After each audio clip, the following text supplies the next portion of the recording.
right, welcome everyone and happy Nursing Week. And thank you for joining us today for this Nursing Week webinar event, Navigating the Current Landscape for Nursing, Challenges and Opportunities, which will feature a panel discussion on current challenges in our healthcare system, current initiatives, and proposed solutions. My name is Sonia Kanzian, and I'm the Executive Vice President, Clinical Programs, People, and Chief Nursing and Health Professions Officer at Unity Health Toronto, and I'm one of the two moderators for today's event. I'd like to open today's webinar with a land acknowledgement. I'm speaking to you today from Toronto, which is the traditional territory of the Huron-Wendat and Petun Nations, the Seneca, and the Mississaugas of the Credit First Nation. This territory was the subject of the Dish with One Spoon Wampum Belt Covenant, an agreement between the Haudenosaunee Confederacy and the Confederacy of the Anishinaabe and other allied nations to peaceably share and care for the resources around the Great Lakes. Today, the meeting place of Toronto is still home to many Indigenous peoples from across Turtle Island, and as a settler, I am grateful to have the opportunity to work and live on this land. Thank you. Before we start, I'll mention that this event is being recorded, and it'll be posted to the TAHSN website in the upcoming week. To access it online, you can go to www.tahsn.ca/events, and we'll post that in the chat for those who wish to access it there. And now I'll hand it over to my co-host, Jane Merkley. Hello, thanks, Sonia. I'm Jane Merkley, the Executive Vice President and Chief Operating Officer, Chief Nurse Executive for Sinai Health. Today's event is a webinar, meaning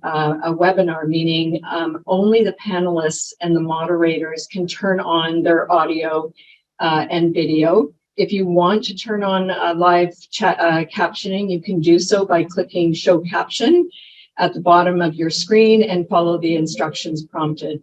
I just want to also have give a big thank you to all the attendees who provided questions when they registered. They were all reviewed by our panel and taken into consideration when we narrowed down our questions for the panelists. We're now going to kick off the question period with our wonderful four panelists. And I will ask the first question. We'll be starting with the same question for all the panelists. So the question is, the health human resource crisis is one of the greatest challenges facing Canada's healthcare system today.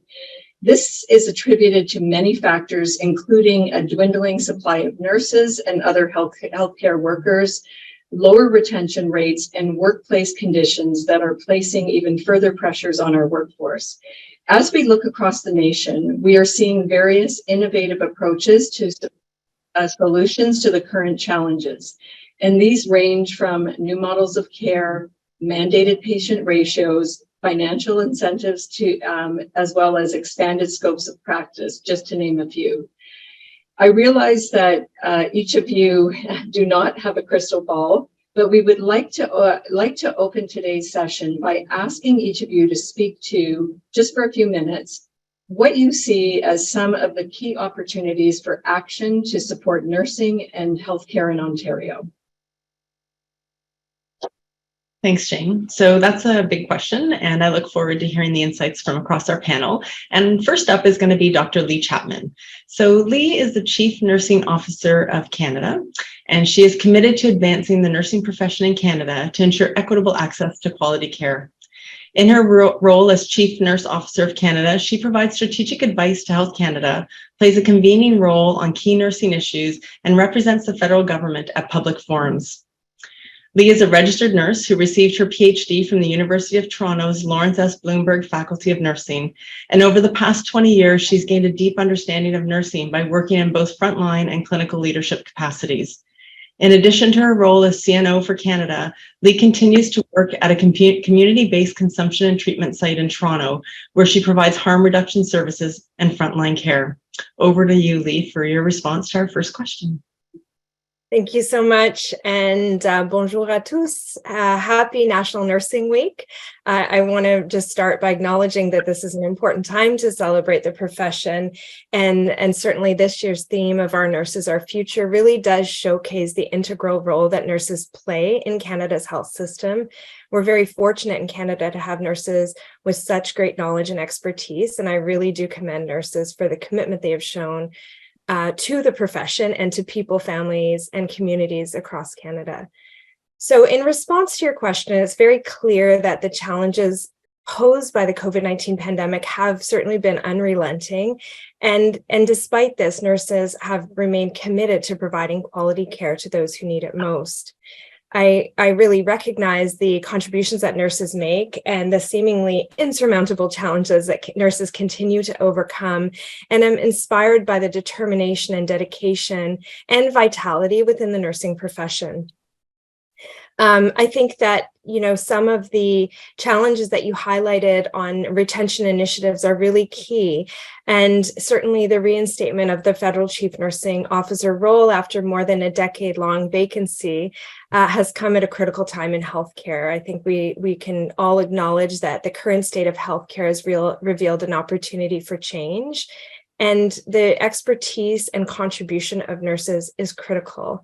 Nurses are needed to share innovative strategies and contribute to necessary change within our ever-evolving and complex health system. And this is, I think, where nurses are very well positioned to influence and lead and to take advantage of the opportunities before us to address the challenges in our health system, to build a more equitable, resilient, and sustainable system for the future.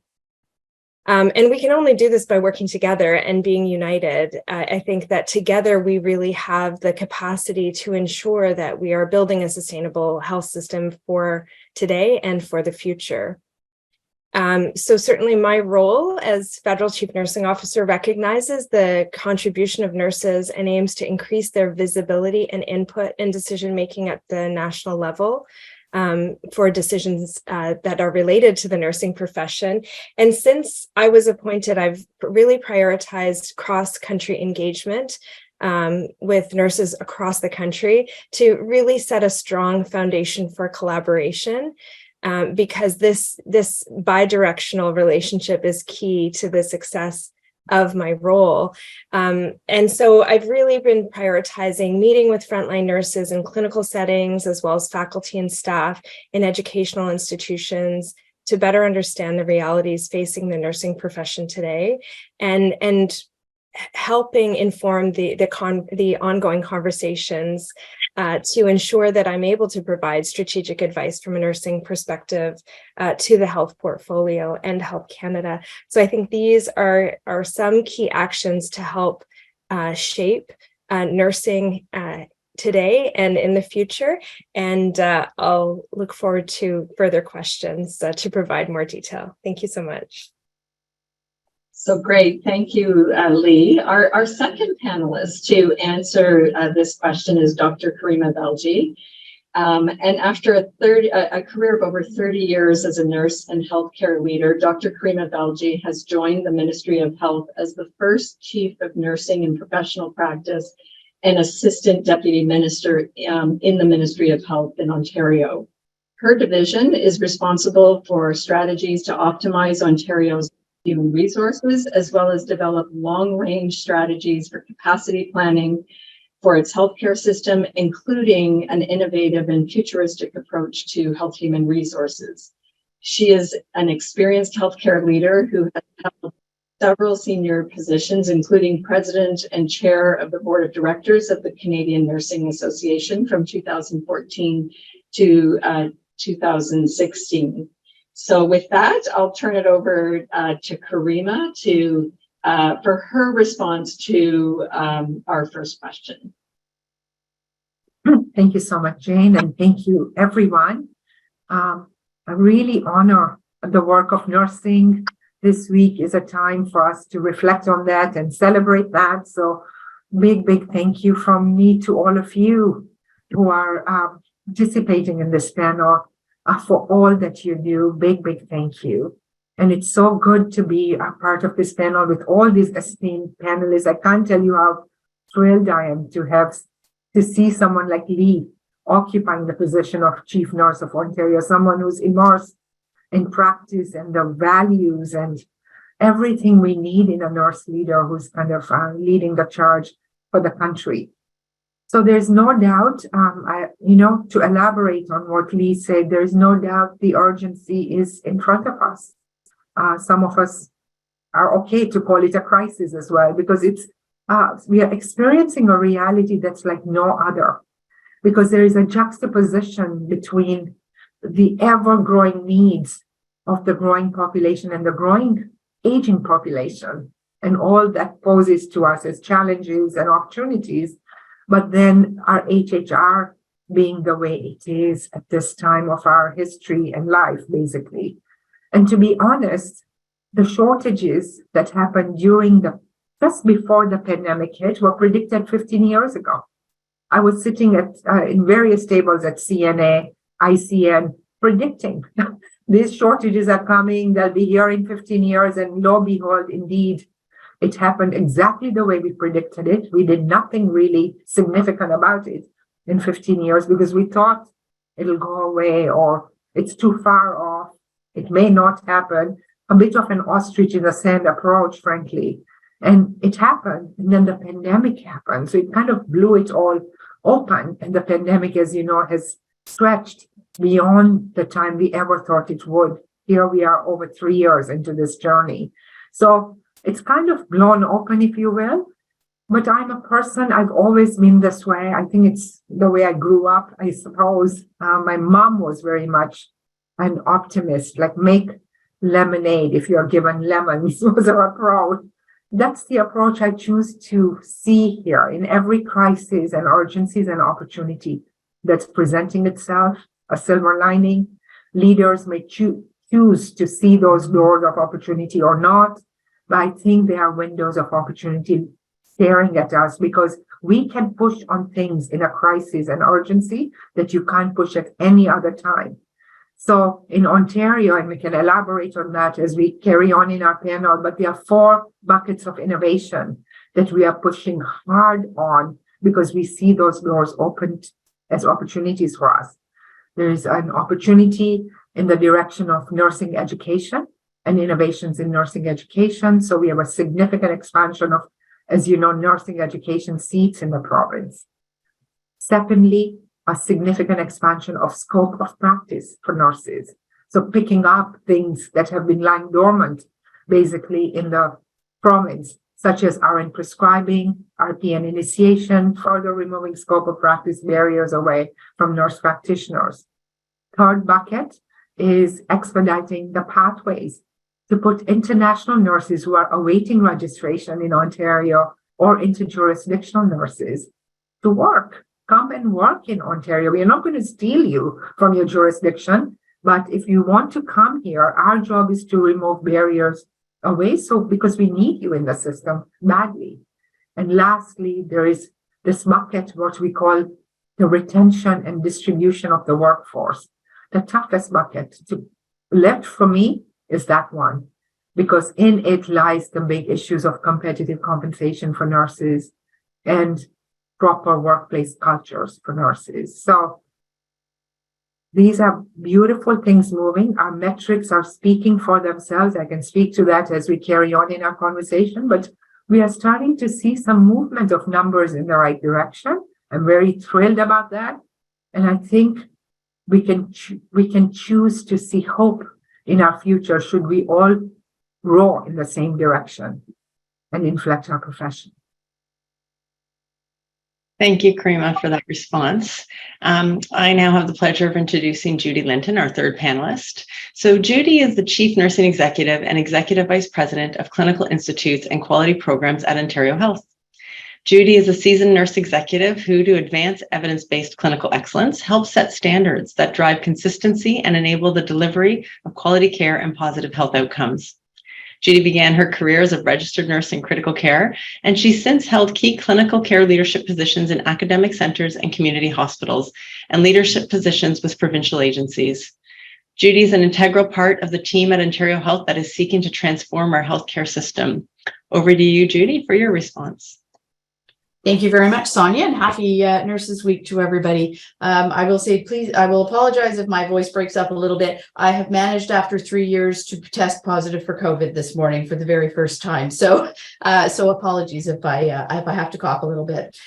So I wanted to start, first of all, I'm really honored to be part of this panel. And I started by thinking about the importance of the nurse's role.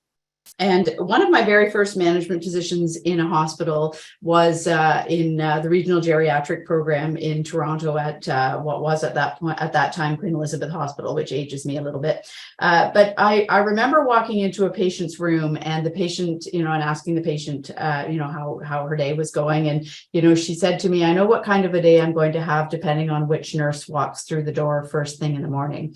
And it really has stayed with me and underscores how important our role is as nurses for the people in the system. So that's what I wanted to start with. I want to talk a little bit about Ontario Health and our role vis-a-vis health human resources. A lot of people don't really understand yet, I think, the full role of Ontario Health. But we have been given a mandate to do some work in health human resources, and I am the executive at Ontario Health who is responsible for that. So we're still trying to sort of figure out what that means.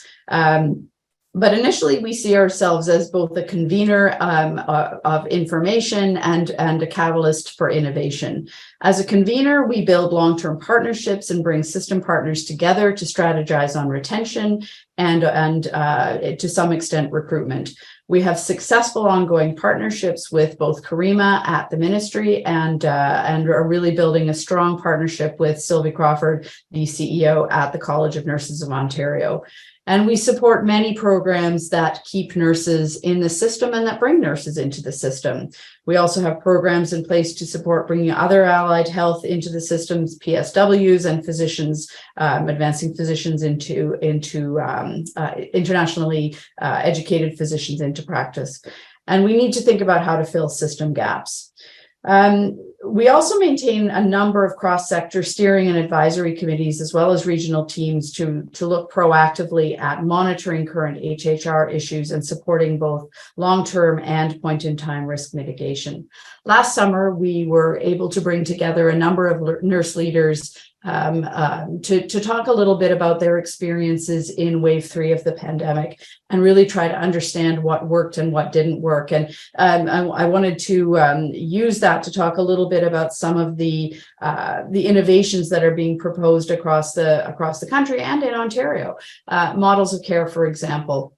I was working in a hospital for the first wave of the pandemic, and it was at the time where we were canceling surgeries and moving nurses around. And, I think we have to be very cautious about those kinds of strategies.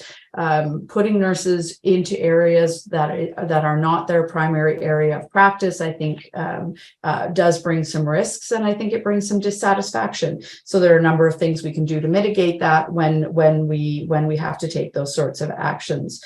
One of the points that was raised was the mandated patient ratios, and I'll just say that's something I'm not personally particularly supportive of. I think it's too structured, and I think that we need to think about the needs of the patient as opposed to mandating ratios. I think what we have to think about the most is retention, and we'll talk a little bit more about that later on. I think scopes of practice are incredibly important, and making sure that people can work to their full scope of practice. I think about nurse practitioners in hospitals, particularly in the northern part of the province, who could admit and discharge patients, but don't have the privileges to do that. So some of those are things I think we can think about. We have done a lot of work with the Ontario Caregiver Organization to think about the role of essential care partners in the system. And, another piece that I think can be really supportive of nurses, I think we have to get over our own challenges with that and welcome essential care partners into hospitals and long-term care and others as partners in the care. I think as we think about designing Ontario health teams, which is a big part of the work that we're doing at Ontario Health, we need to think about how nurses play a pivotal role in Ontario health teams. And I'll just finish by saying, one of the big things that we do is bring together all of the data. So we bring together data on absenteeism, vacancies, and, one of the things we've looked at is hours per patient day over the province over the course of the pandemic, and nurses having less time to spend with their patients. And, so that's just another piece of information that we can bring to bear to think about how we design the system going forward. So I'll stop there. Thank you. Sorry, just unmute myself. Thanks a lot, Judy. So I'm pleased to introduce our fourth panelist, and this is Professor Linda Johnston, who's the Dean of the Lawrence Bluebird Faculty of Nursing at the University of Toronto. She's the past chair of the Council of Ontario Universities Programs in Nursing and current co-chair of the Joint Provincial Nursing Committee. Linda is also a visiting professor at the Soochow University, Shandong University, and Central South University in China, and at the Chinese University of Hong Kong. She is also a fellow of the American Academy of Nursing, the European Academy of Nursing Science, and the Canadian Academy of Health Sciences. Her research interests include identifying the impact of global health initiatives in neonatal care, and her policy interests include the development of clinical academic career pathways and the advancement of the nursing profession in low and middle income countries. With that, I'll turn it over to Linda. Thank you, Jane, and thank you very much for the opportunity to be here with esteemed colleagues. The laundry list of proposed solutions mentioned in the question is a good start, with the caveat that those measures have to be aligned and work together if we are going to overcome the long-standing issues that have beleaguered the nursing profession in this province and nationally for years. Pay is vital to improving recruitment and retention in nursing. It's the most tangible indicator of value and worth. And although the starting point for pay is clearly important, the end point and the career destination are also.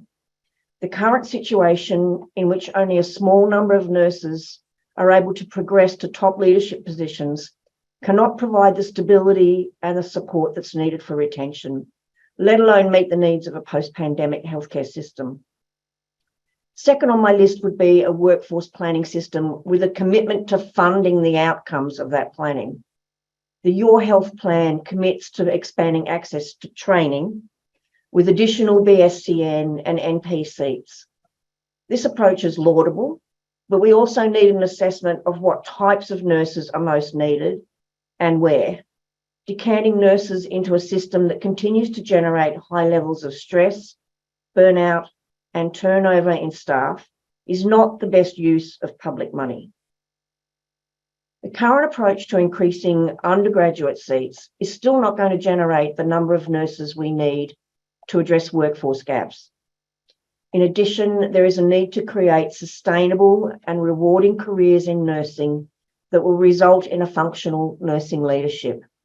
Many of the chronic diseases, including most recently long COVID, that impact our populations can be effectively and safely managed by advanced practice nurses and nurse practitioners. In addition to enhancing equity and access to care, those roles serve as tools to recruit and retain current and new cohorts of talent. I would argue the arsenal should also include continuing professional development investment. CPD budgets for nurses, not physicians, are some of the first targets when cost cutting is on the agenda. CPD funding, in my view, is critical to sustaining, retaining, and equipping the nursing workforce with the right skills to protect patient safety. And the final tool in that arsenal is ensuring staffing models for safe and effective care. Better real-time data on patient dependency and workflow, and modelling of population needs based on patient outcomes can inform the development and implementation of staffing standards. Thank you. Thank you, Linda, and thanks to all our panelists for those thoughtful responses. So, Linda, I'm going to leave you in the spotlight for just another minute because this next question's for you. So, Karima mentioned nursing education as a stream to pursue to support us through this health human resource crisis. And there have been many other suggestions in relation to innovations in nursing education. Can you share with us your thoughts on some of the critical factors that need to be considered as these conversations occur and evolve? Thanks, Sonia. Multiple sources of high quality evidence exist to demonstrate care by baccalaureate educated nurses is associated with more favourable patient outcomes. And I think this reminder is important when we hear proposals for mechanisms to rapidly increase the workforce, such as reducing the duration of programs, altering required criteria for faculty appointments, or awarding academic credit for paid employment, none of which is referenced in the evidence that links standards of nursing education with patient safety. So if our starting point is that baccalaureate prepared RNs are a given for patient safety, then we need to consider which critical factors are actually threats to the quality of academic programming in Canada and which are opportunities that are ripe for exploration.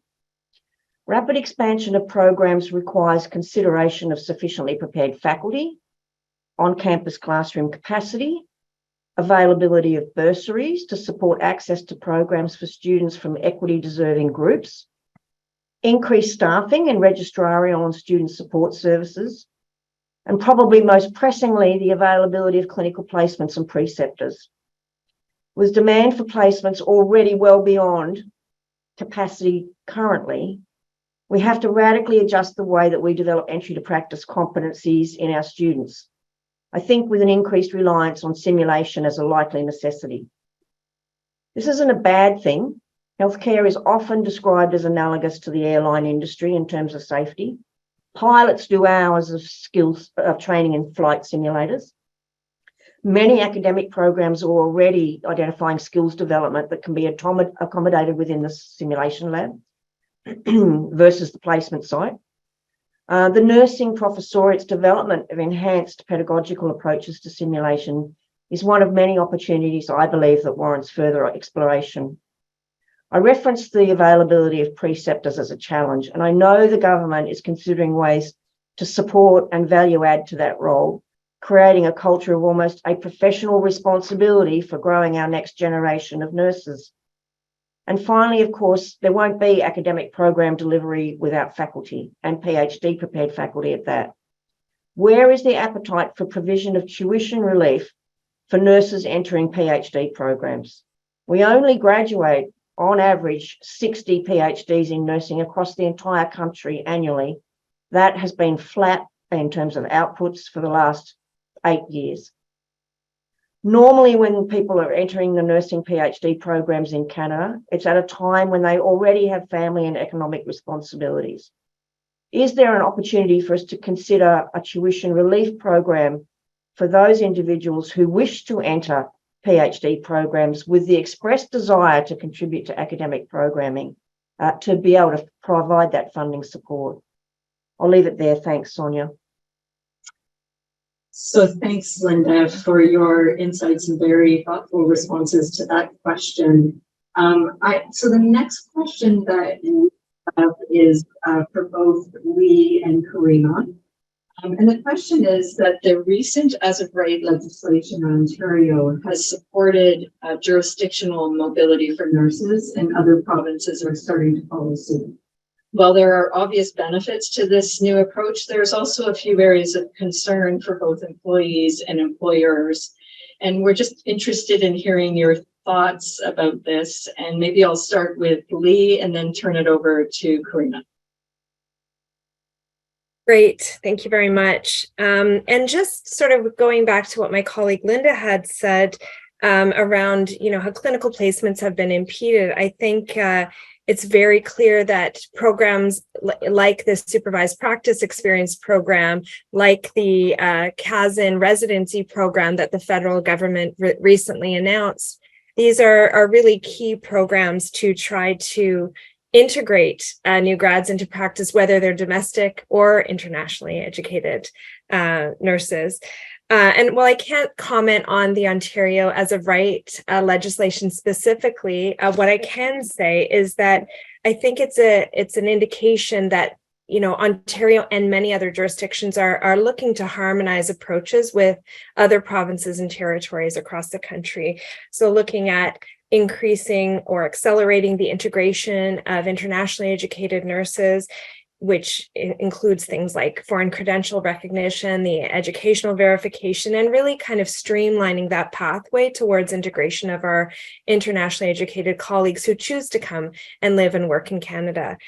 Because we know that the pathway has been quite cumbersome. And I think on the notion of mobility or multi-jurisdictional mobility and portability of licensure, this is something that in my engagement, which I've been about halfway across the country thus far. In my engagement, this is something that nurses really want. It's seen as validating that their license or registration is recognized in other jurisdictions. Whether they choose to exercise that mobility or not, it is seen as immensely validating. And I think it's you know, another important step towards really looking across the country to a pan-Canadian picture of nursing and seeing what we can do collectively to try to harmonize approaches for licensure and registration across the country. Thanks, Lee. That's great. And maybe I'll just turn it over to Karima to answer the same question. So over to you. I can really comment on the as of right because it is the first of its kind in the country, and Ontario has led the way on it. So as you know, this was, what shall I say, the legislation is now approved and live in Ontario starting this Monday of this week. So I'm very, very pleased to say the legislation has passed, and it's high time. Folks, I think in any conversation we are having, it's time to look at risk holistically. There is a risk when people wait for services. There's a risk when we are canceling surgeries on patients. There is a risk when patients cannot get up from the bed and ambulate or are not fed. There is a risk in terms of how people are interacting with the healthcare system. And then we have to weigh that risk against the risk of using different creative, more innovative approaches to our health human resource considerations. And what shall I say? We are in a different time and place now to weigh those risks in a very holistic way. So that would be the first comment I would make. And in regards to as of right, so you know, as of right means if you are a nurse working, a member in good standing in another jurisdiction in Canada, we won't poach you from other provinces and territories because we don't believe in poaching. We really want to operate under the World Health Organization guidelines for ethical recruitment. So this is not about poaching anyone or establishing contracts with countries who need their nurses more than we do. I will try very hard not to move in that space of poaching people. Personally, I'd be very against that. But if you've chosen to be a nurse here, if you've chosen to move from British Columbia to Ontario, listen, you've gone through the same education program and you've written the same exam. Come and work in Ontario. We'll recognize jurisdiction here. I can't believe we don't do this in our own country. When the US poaches our nurses, they put them to work. They don't put them through this painful process of re-registration. They recognize the Canadian license. We don't recognize each other's jurisdiction within a country. So as of right, opens the door to something like a national licensure. And we wanted to make sure, yes, we'll sit at the FPT tables to enable a pan-Canadian approach, but we'll also take a step in Ontario, take the risk and show the way how to do it. Because someone has to come in and disrupt the game to show a different possibility. And we'll learn our lessons, I have no doubt about it. When you become a first mover on something, you are going to learn your lessons. If you don't take a risk, we are not doing right by the people that we are serving. So that's very critical. So that'll be the case. And the idea being you will register with the College of Nurses. So we don't want unregistered people floating out there. This is come and start working. but also complete your registration process with the college. And I'm so pleased to see, I really like Sylvie Crawford, the new ED at the college, because she's emancipated regulator. So she's saying, oh, if you're doing that province, what can I do now at the college to ensure that registration happens very, very fast?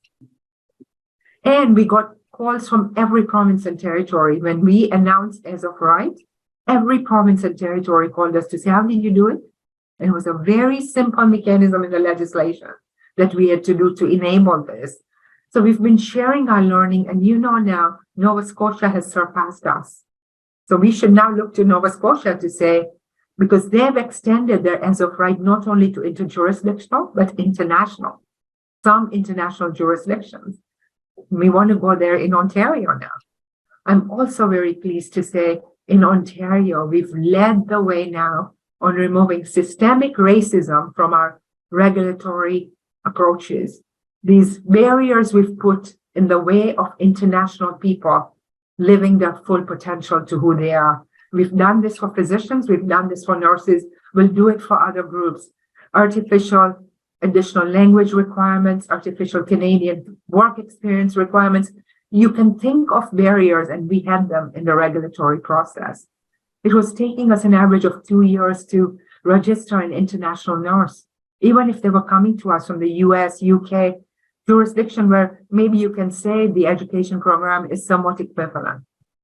It's the time for that. We are global, folks. We are global in our pain that we experience in HHR, and our approaches have to be friendly to attracting and welcoming people who we consider foreigners to our system.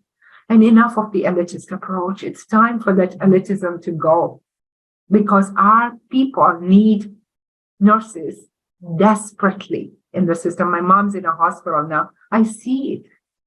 When the nurses are not there to do the nursing interventions that are basic, if we were not there covering the gaps of ambulating my mom or retraining her on toileting and so on, I'm not sure what would happen, because there is no time in that clinical area for people to do that anymore. So let's open the door safely, carefully. I'm not saying be haphazard about it, but really let's remove those barriers away from the system. It's time.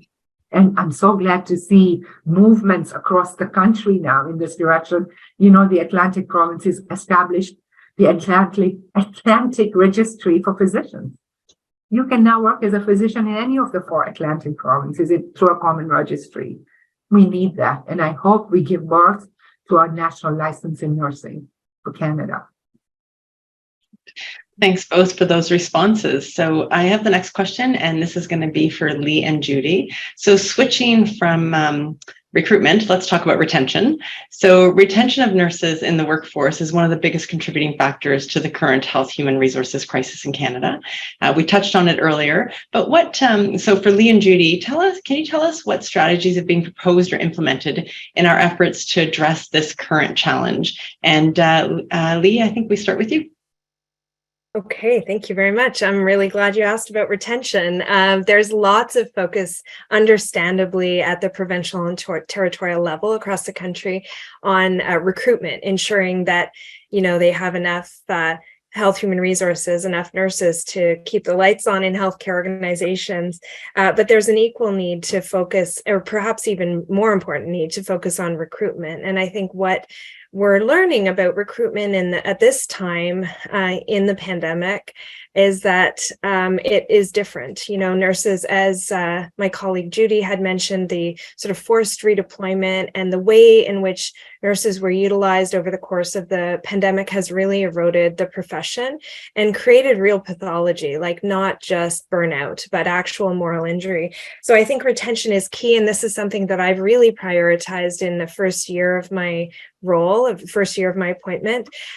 So I have been working with a small advisory group to plan a National Nursing Retention Forum, which is coming up in a few weeks. We have a total of 4 representatives per jurisdiction, so per province and territory. So 2 employers or health authority reps and 2 frontline nurses per jurisdiction. And the hope is that together, we can come up with some validated strategies on how to implement retention at the provincial and territorial level. So looking at things like safe staffing practices, flexible and balanced ways of working, inspired leadership, decreased administrative burden, organizational mental health and wellness supports. These are all validated, evidence-based strategies that we can recommend to employers and health authorities to implement across the country. We saw in February a record investment of almost $200 billion in healthcare across the country, and we hope that this toolkit provides key retention strategies for implementation across the country.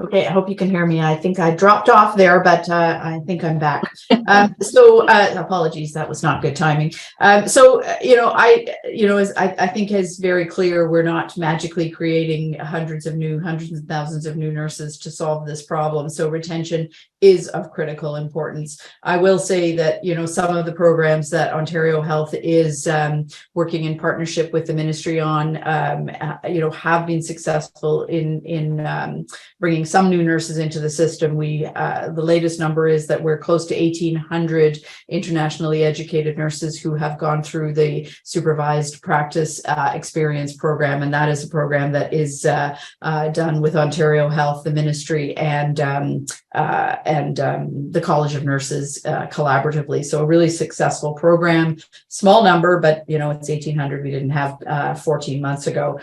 So I'll just to talk a little bit about retention. So we know that the things that are important to nurses and to other healthcare workers are to have a safe and secure environment when they come to work, to have some flexibility in their scheduling and in their work life, to receive fair pay, and to have a voice in the management of how their work is done. Having good clinical managers to supervise and to lead clinical areas, in my mind, is incredibly important. I've been a nurse manager. I had 200 plus people reporting to me. I didn't even know all those people, and it is an incredibly hard job. I think being a nurse manager is the hardest job in healthcare, and I think that they're kind of the sandwich in the middle of physicians, their administrative leaders, the nurses who report to them, the families, the patients, and it's an incredibly hard job. And I think we have done as a system a very poor job of supporting those nurse leaders, those developing nurse leaders, because we've probably all done that job, and supporting them to feel like that is something they want to do. I have heard from CNEs across the province that when those jobs get posted now, you don't get a lot of applicants for those jobs because they're hard jobs. So we need to work to support those leaders. We need to give them education. We need to give them mentorship, because they are why the nurses stay in the profession. Is their manager. There are lots of programs that are run in collaboration with OH and the ministry, like the Extern program, the New Grad Guarantee, those programs, which I believe are quite successful in providing opportunities for nurses to work in the profession and to provide a great deal of support. I think the other thing that we need to probably do a better job of is supporting new nurses as they come into the system. And, we do not want those new nurses who've spent, 4 years in education to come into a hospital or a long-term care home or home care and find it to be disillusioning. So we need to support those people and make sure that they stay in the system. So I think those are my comments as they relate to retention. I think Ontario Health has a bit of a role in that. A lot of that is in the hospitals. So that's Jane and Tanya's responsibility. But I think we have a role all working together on this. Thank you. Great. Thanks, Judy and Lee. I'll just move on to our next question, which relates to workplace safety. And this question is directed at Lee. The current health human resource crisis has led to unprecedented burnout in the nursing workforce. challenges such as workplace violence are further exacerbating, are being further exacerbated by the crisis. What strategies are being proposed or implemented to address these challenges? Thank you very much for that question. I think it's very clear that the combination of the human resource challenges and the COVID-19 pandemic have really created, I would say, not just burnout, but actual moral injury. Nurses not feeling like they can do the job that they want to be able to do and provide the care that they want to provide. And, I've heard this in multiple jurisdictions that there's real inability to call in and take time off. Vacations are being paid out, and nurses are actually, it's eroding their mental health. And there's real, suicidality amongst nurses and real risk of suicidal behaviors. So I think that, although there were changes made over the course of the pandemic, so increasing mental health supports for frontline workers, as well, the federal government made changes to Bill C-3 during the pandemic, which made violence against healthcare providers illegal. And so this occurred as a result of, protests that were happening that were actually impeding healthcare providers' access to healthcare facilities to their place of employment. But I think that the current state, in response to your question, the current state really reveals the need to not just look at, the workplace conditions, not just look at retention, but also think about whether we actually have the resources needed to support our nursing workforce, whether we need bespoke workplace wellness and organizational wellness supports for nurses, given the state of affairs currently and the state of the profession, and whether these need to be customized to really better meet the needs of nurses. So I think there's some significant work to do in this area. Largely under the bucket of retention and supporting nurses, but also addressing the pathology in the profession. Thank you, Lee. So our next question is for Karima and Linda, and we'll start with you, Karima. So one of the ongoing concerns related to diversity within the healthcare sector is that individuals from equity-deserving groups have a more challenging time ascending to leadership positions. Are there strategies that have been shown to be effective in developing nurse leaders who represent the communities they serve? It's a critical consideration, honestly, and we all need to be paying attention to EDI in very real ways in our organization, because you can kind of jump on a bandwagon and give lip service to something that is as profound and as important as that. Every workplace I visited now, not only during nursing week, but I have ongoing roundtables with nurses all the time, just to make sure I don't become bureaucratic and I stay real in my work. It's very important to me, that interaction. I only see diversity and diversity and diversity. And that population, that group of nurses that work in the system, you have to be able to see that reflected at all levels of leadership. So I think that approach to ensuring the right diversity is enabled, and it happens. Members of your senior management team look like the people that they are serving. For example, there is a good representation. It has to be a very, very intentional approach. If you leave it to accident or just a moral kind of philosophical approach, it may or may not happen. You can't leave it to accident, basically. It has to be planned upon. It has to be very precise. To give you an example, we've just hired our third director for our division at the ministry. This is Dr. Natalie Boudreau, is a Métis nurse, francophone, bilingual, and has experience that I do not have, that she will balance for me, because she has experience in rural, remote, priority populations in a much more in-depth way than I do. So it's very intentional on my part to ensure we bring that diversity, that skill set, that approach in the ministry. And she's a damn fine nurse leader. Oh my God, she's going to move and shake our programs for nursing HHR, probably in a way that even I can't, because she'll balance the skill sets I have and the background I have.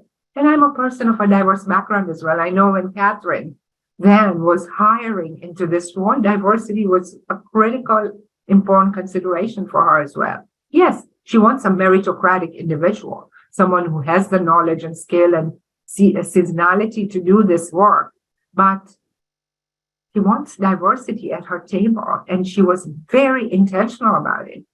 That's how we have to get, is very intentional and practical about diversity. I'm not one for theoretical programs and frameworks, and I've never been that person of hiding behind a framework and behind a list of words. Sometimes we point to frameworks and we think we've done it. I'm all for action. Like, did you do it? Did you count it? Do the faces look different? Does your board represent my diversity? Like, see it really and see if you've really done it, and don't hide behind a philosophical approach or a framework type of approach, because a lot of our EDI work, people are giving a lot of lip service to it. But if you look in front of it and see, is it yielding? Is it actually creating the difference we need to create? Sometimes yes, sometimes no. And equally paying attention to EDI on the side of the people we are serving. So this priority population consideration for nursing is huge. If there's anything that humbles me in my role, it's when I look at the issues of North, rural, and remote. Then I feel, oh my God, here I call everything an urgency and an urgent situation. That is beyond urgent. It's lifelong, historical, and beyond urgent. And if not nurses with their values to bring attention to those inequity issues in our country, who else will do that? Sometimes, as you know, nurses are the only game in town for healthcare for those populations. We have to find our voice and action on diversity, folks. Thank you, Karima. Within ourselves and the people we serve. Sorry if I interrupted you. Thank you, Karima. Linda, your thoughts on the question? Thanks. I think, deans and directors have a responsibility for establishing a pipeline for those individuals we've been talking about and that Karima's referenced, etc. As an example, for Bloomberg, we participate in the Health Sciences Summer Mentorship Program. That's designed for high school students of Indigenous or African ancestry. Recognising that we're a second entry program and there are a number of second entry programs across the province. We're further downstream from high school students necessarily, but that's not to say we don't have an opportunity to expose those students to the profession and help them to understand where they might want a career path going forward in the future. We've also, and I know my colleagues in other programs have done the same, introduced an expedited admissions process, particularly for Black and Indigenous students, with specific admissions awards for those undergraduate and graduate students to support their success in the program. Another recent example for us is that we have a nursing science preparation certificate that's been developed with our colleagues at the University of Toronto Scarborough, because their undergraduate student population is typically more diverse than that here on the downtown St. George campus. And we're going to be allocating a number of seats in our undergraduate program for graduates of that certificate. We hear all the time that our students want preceptors, clinical instructors, and faculty who look like them. So we do try to match as best we can, but we need to think thoughtfully about the supports that we provide for those preceptors. It's yet more burden we're placing on a small number of people to help us to deliver on our programs and precept our students. I think the Canadian Black Nurses Alliance, for those of you who may not be aware of it, is an absolutely fantastic resource, particularly for academic programs like mine, where they can help us think about ways that we can, and provide the resources for that matter, think about ways that we can support our students from particularly Black students. But similarly, how do we recruit our faculty and our preceptors They have opportunities for us that we can utilize to get our faculty positions to a more diverse market. And I think it's an ideal way to work in collaboration with those sorts of organisations to try and meet the needs that our students have articulated on a very regular basis. I would say it's fair to say that we have a very long way to go, just speaking for my own faculty, in terms of looking at equity and diversity. Thanks, everybody. Okay, so thank you both for those great answers. So we have the last question, and I think just given the time, I'll focus on both Karima and Lee to answer the final question. So what role do frontline nurses and nursing leaders play in influencing government and policy decision makers, and how can they go about doing that? And maybe start with Lee and then over to Karima.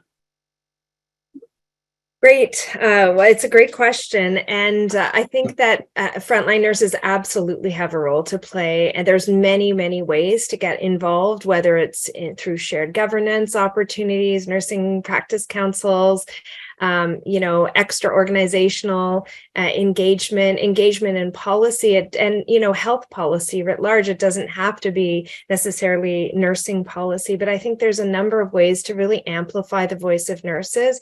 We are trusted health professionals, and I think there's a role to play, a multi-partisan role to play for nurses in influencing policy. It's certainly something I am keenly engaged in my cross-country engagement, trying to encourage nurses to really consider who their leaders are within their organization or within their province or territory. And I think, there are a number of opportunities waiting for nurses and waiting for nursing leadership. We need to seize them. We need more nurses involved in policy and politics and influencing all levels of decision-making in this country. Great, thanks, Lee. Karima? I would say lead from where you are. Policy doesn't have to be an elephant you have to bite. Like, you start from, if you're on a nursing unit, you're going to advocate for the care of your patient. So that's where it starts. I know that's where it started for me as a nurse. It's advocating from where you are practicing and not leaving any stone unturned, always looking for that change opportunity, that thing that we could do better. So that would be one thing. And the second dream I have is to balance the voice of nursing in the media, because it has become the same people speaking about the same thing all the time and not representing the profession in a holistic way with multiple diverse voices. And I want to see that diversity reflected. I don't only mean race diversity, diversity of voices and perspectives about nursing reflected. And the last thing I will say is, we could become more sophisticated in reading how government makes decisions, what's important to them, and how we pitch ideas so that we can get yes as an answer. The traditional approaches of instilling fear in people will not work. I can tell you it will not work with this government. They'll close the door on us. So it's inspiring them, it's showing them the solutions, giving them headlines that are positive. We have to do all of that, so that it's a very multifaceted kind of approach to policy and advocacy. Well, thank you. What a great hour. That went by so fast. So many insights and learnings from our esteemed panel. So as we conclude our event, I want to offer a really big thank you to our four panelists, Lee, Karima, Judy, and Linda.